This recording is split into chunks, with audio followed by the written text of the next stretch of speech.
World holidays are varied as the people that celebrate them. From the Chinese New Year, the Jewish holiday of Simchat Torah, the Enthronement Day in Japan, and a holiday in Thailand that I wouldn't even begin to try to pronounce. Each is grounded in history and tradition. Many historians believe that Passover is the oldest holiday in human history. However, it is difficult to determine. We do know and have writings that are thousands of years old transcripting or telling us what ancient celebrations, such as the Passover, and seasonal celebrations as the summer solstice. The summer solstice is the first day of summer and the longest day of the year. There are many different holidays celebrated around the world. They are typically grouped in three categories: national, seasonal, and observance. National has to do with the country, the government, or its people, like our President's Day. Seasonal has to do with the weather, the climate, the seasons. And an observance is typically for religions such as Christmas, which is celebrated as a Christian holiday around the world. I wanted to share with you a website too that you can go to. It's pretty cool. It's called timeanddate.com. And it has the countries of the world you can go to, and you can click on them, and you can click on the country, and it will show you all the holidays that are celebrated in that particular country and the date that they're celebrated. Like on June 21st in Iceland is the June solstice, and it's considered a seasonal holiday. All right, so what we talked about before is that there are things that are celebrated locally or in one particular country, and there can be some that are national too. Since Christmas is a worldwide holiday, a Christian holiday, let's flip over to this video and talk about or listen to the 8 weirdest Christmas traditions around the world. No Planet presents Christmas traditions around the world. Christmas is the most celebrated holiday around the world, but you may be surprised to know that many countries celebrate Christmas differently with varying traditions. So, let's have a look at these countries, how they celebrate Christmas. Number 1. Japan. Although Christmas is not Japan's huge festival, there is a tradition where people prefer to eat at a certain restaurant. Any guesses? Well, no way you would guess. It's KFC. Yes, sounds odd, right? A Christmas day with a KFC feast. Almost 3.6 million Japanese families are shown up at KFC. They also exchange gifts. People say the demand for fried chicken is so high that you need to plan ahead and book your tables at least 1 week before Christmas. Now that's an odd tradition. Number 2. Sweden. In Sweden, 24 December is the highlight of Christmas. Straws are used as decoratives in homes, and families sometimes have goat made of straw in the house to guard the Christmas tree. They also have a tradition of a giant goat. This was started in the Swedish city of Gävle in 1966. Since then, they have been building a giant 13-meter tall Gävle goat every year. However, since the goat has been a center of attraction, a couple of Grinches have started their own Gävle goat tradition, which is to burn the goat down. Number 3. Italy. Forget Santa Claus. In Italian Christmas, children eagerly await for the arrival of La Befana, a friendly witch who comes by on January 6th to deliver gifts. She is said to fly around in a broomstick and slide down chimneys to deliver presents to the good children and coal for the naughty. In return, families will leave out a little treat for La Befana. She gets a glass of wine and food. Number 4. Ethiopia. While Christmas celebrations around the world is over, Ethiopians just start getting ready. They celebrate Christmas on Jan 7th instead of December 25th as they still follow the Julian calendar. The Christmas celebration is called Cena. They start fasting for about 43 days prior to the Jana celebrations, where only one vegan meal is eaten each day. They dress in all white clothing, singing their own versions of Christmas carols, enjoying delicious meals with their families and playing games. Interestingly, Ethiopians don't exchange presents during Jana. Number 5. Philippines. Filipinos celebrate the Giant Lantern Festival every year on the Saturday before Christmas Eve in the city of San Fernando. The festival is a competition. People from all over the country and even from other parts of the world gather to see the fantastic giant lanterns illuminated in a kaleidoscope of lights. Number 6. Venezuela. The residents attend the Christmas Mass in Venezuela, but not the usual walk or a car ride, but through a tradition of roller skating to the church. Local churches and congregations organize the festivals where children and adults will skate, rollerblade, or bike to and from the services. Streets are closed off by the local authorities so everyone can safely join in on the fun. Now, this is something that we would like to do too. Number 7. Norway. Can you imagine a city or a country that hide their brooms? Well, it happens in Norway. In Norway, residents hide their brooms. This odd tradition where Norwegians hide their brooms dates back to centuries ago when people believed that witches and evil would come out on Christmas Eve looking for brooms to ride on. Even though people now know better than to fear their brooms being stolen by evil spirits and witches, they still make it a point of hiding them in the safest and most out-of-reach places in the house. Now, this is what we call a weird tradition. Number 8. Catalonia. Catalonians include a small figurine of a defecating man in their nativity scenes. Known as the Cagna, the little figurine is tiny, oftentimes depicted as a famous character hunched over with a smiling face and squatting. The figure is so famous that you will easily spot a giant Cagna in a public place like malls. The Cagna is also found in famous personalities from Obama to superheroes like Spider-Man and even the Queen of England. The tradition began around the 18th century as a form of celebrating the fertilization of the earth, thus bringing prosperity. It is considered to bring bad luck if you don't have the Cagna as a part of the nativity scene. But having said that, it should be hidden and not very visible. Please do subscribe, folks.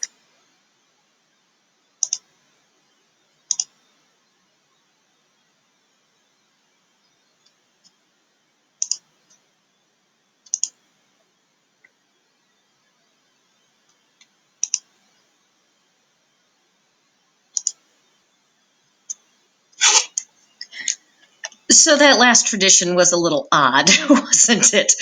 When I heard about it, or when I was doing research the first time, I actually had to go to different sources a couple times to make sure it was actually a legitimate or actual tradition. And it is. It actually is a tradition.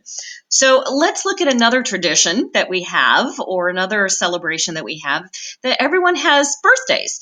Now, not everyone celebrates birthdays. Some countries don't celebrate birthdays, or they only celebrate milestone birthdays like 16 and 20.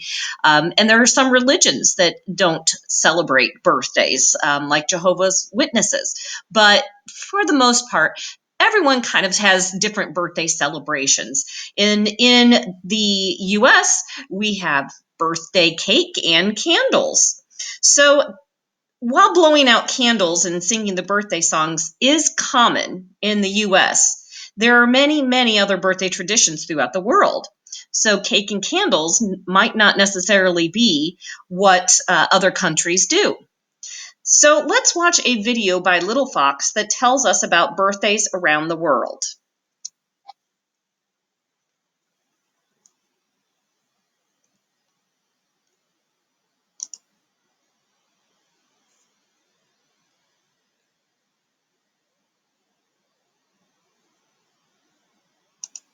Around the world. Children around the world have different birthday parties. What do they do? Hi, I am from Argentina. At my birthday party, my family and friends pull on my ear 7 times because I am 7 years old. Hi, I am from China.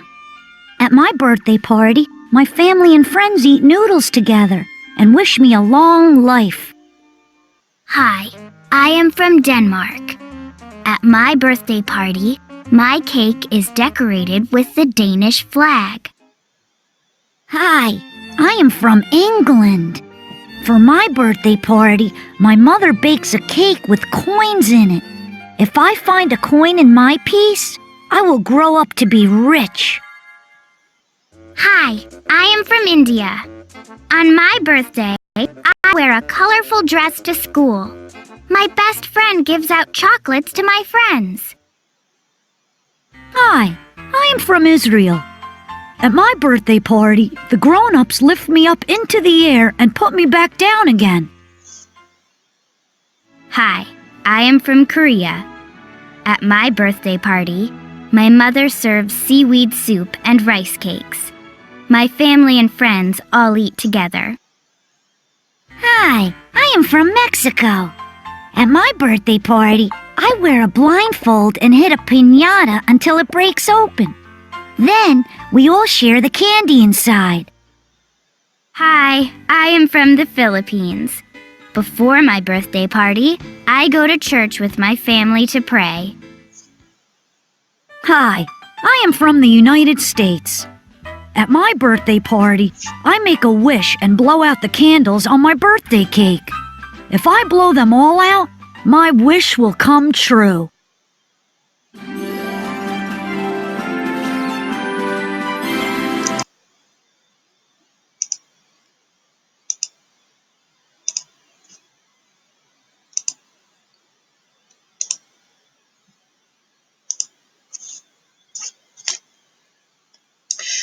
Halloween is another holiday that is observed around the world, but in different ways.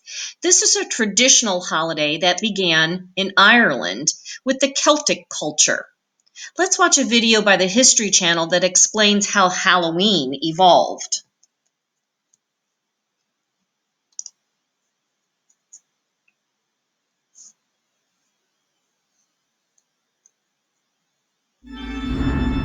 When most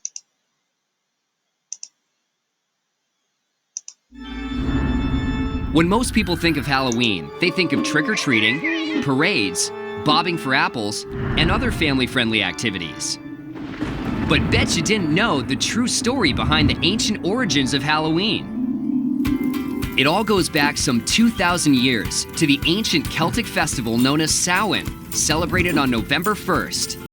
On the night before Samhain, people believed that the dead returned as ghosts. They would leave food and wine on their doorsteps to keep roaming spirits at bay, and wear masks when they left the house so they would be mistaken for fellow ghosts.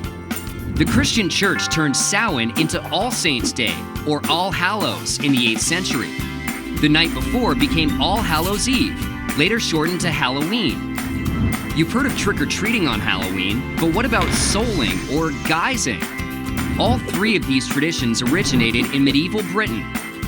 On All Souls' Day, November 2nd, the needy would beg for pastries known as soul cakes. In return, they would pray for people's dead relatives. This was called souling. In the medieval Halloween tradition of guising, young people would dress up in costume and accept food, wine, money, and other offerings in exchange for singing, reciting poetry, or telling jokes. In 19th century America, Irish and Scottish immigrants revived these old traditions. The result was trick-or-treating. At first, it was much more about the tricks, in the form of pranks and hijinks, than the treats. It wasn't until the 1950s that the custom took on its current family-friendly, kid-centered form. Today, Halloween is big business, with US consumers spending more than $2.5 billion on costumes annually.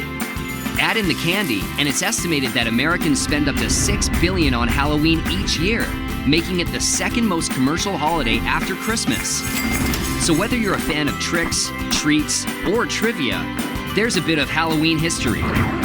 We bet you didn't know!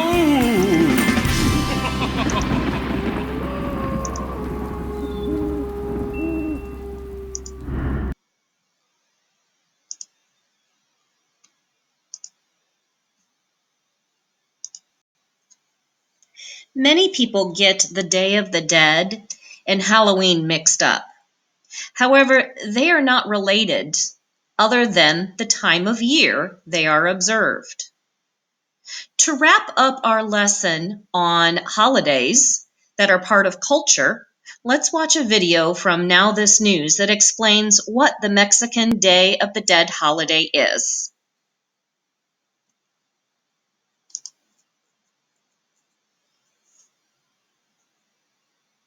The Day of the Dead has nothing to do with Halloween. The Day of the Dead has nothing to do with Halloween. It's called Día de los Muertos. Today, in Mexico, families celebrate Día de los Muertos by preparing for the return of their loved ones. Día de los Muertos wouldn't exist without the ofrenda, or the offering. It's a collection of things placed on an altar to remember our loved ones who have passed away. Back at home, the ofrenda is created to welcome the spirits back. Food plays a huge role in helping pay respect to loved ones. A lot of the traditional food and drink on Día de los Muertos comes from a blend of Spanish and indigenous beliefs and practices. A common food item is pan de muerto, my personal favorite, or bread of the dead. It's a sweet and eggy bread shaped into people, animals, bones, and skulls. The sweet smell is said to help the dead find their families. The Spaniards are said to have brought the bread tradition to Mexico, but some say the design of the bread had roots to Aztec traditions. The bread is usually designed with 4 lines on top. Some say it represents the 4 cardinal points on the Aztec calendar. Others say the lines represent the bones of those who have died, and the center of the bread represents the heart or the skull. Other food in the ofrenda can include mole, fruit, and sweets. Drinks are put out too. There is pulque, a sweet fermented beverage made from agave sap. Pulque is sometimes mixed with nuts and fruits to make pulque curado. This drink was first drunk by the ancient Mesoamericans, like the Mayans and Aztecs. It was served at important religious festivals and celebrations. Champurrado is also a traditional go-to drink and also has roots to the Aztecs. It starts with atole, a thin, warm porridge made from corn flour, sugar, cinnamon, and vanilla. But then Mexican chocolate is added to it. You might also see fancy skulls, decorated with colorful icing on the ofrenda. Those are calaveras de azúcar, or sugar skulls. They're made from a granulated white sugar mixture and decorated with icing. Even though the sugar is edible, the skulls aren't really made to be eaten. They are just a decoration. Sugar skulls weren't part of the ofrenda until the 17th century and were brought by Italian missionaries. The sugar skulls represent friends and family and sometimes have the name of the person on its forehead.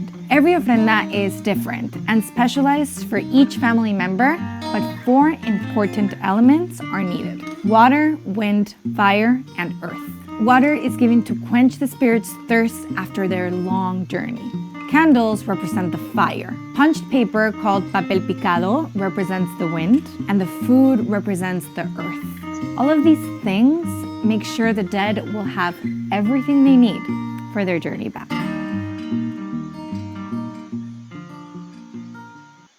The Day of the Dead has